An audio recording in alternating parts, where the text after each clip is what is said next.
Bago pa ang Labor Day na ginugunita tuwing unang araw ng Mayo, ipinagdiriwang ang Workers' Memorial Day o ang pag-alala sa mga manggagawang nagbuwis ng buhay habang nagtatrabaho nitong April 28.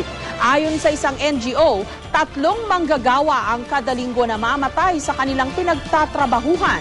Yan ang inalam ni Trisha Zafra live mula sa Quezon City. Trisha?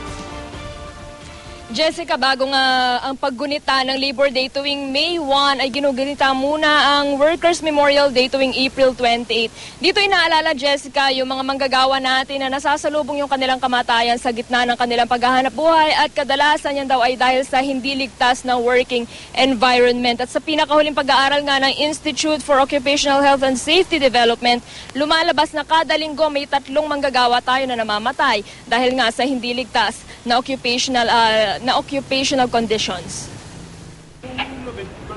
January 27, 2011, 10 construction worker ang nasawi nang mahulog ang sinasakyan nilang gondola o service elevator habang nagkakabit ng glass panel sa isang tinatayong gusali sa Makati City. Mahigit 1 taon na ang nakalipas, mailap pa rin ang hustisya para sa mga biktima nito.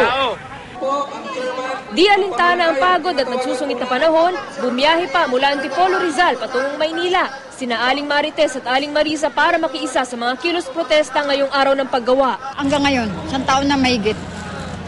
Hindi ko maano na hindi umiyak. Tsaka kawawa yung inabot niya.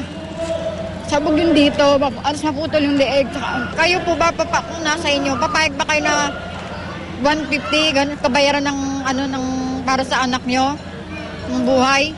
Panganay ko Panganay kong anak, kaya sabi ko, kahit mahirap, tatanggapin ko na lang. Yun ang kapalaran niya. Kaya lang, ang inaano ko nga, sana naman, yung nangyaring aksidente sa kanila, magkaroon naman sana ng katarungan. Kung talagang dapat na managot yung kumpanya, sana naman, hindi na nila kami pahirapan. 2 lang sila sa maraming nauulilang pamilya ng mga manggagawa dahil sa mga aksidente sa trabaho.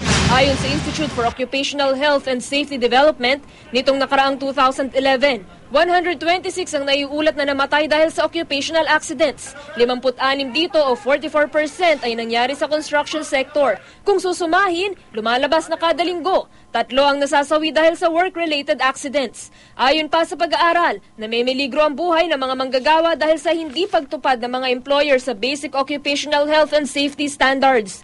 May ilang kumpanya raw kasing hindi kumukuha ng safety permit o di kaya walang safety plan. Ayon sa Kilusang Mayo 1, hindi dapat iasa lamang sa mga employer ang kaligtasan ng mga manggagawa. Kailangan daw bantayang mabuti ng mga kinauukulan kung tinutupad ba ng mga employer ang pamantayan. Nagpapakita na hindi supisyente yung pag-monitor sa implementation ng occupational health and safety standards ng gobyerno, lalo pat napakaliit ng bilang ng kanyang inspectors. Lumaabot lamang ng 225 inspectors sa buong Pilipinas.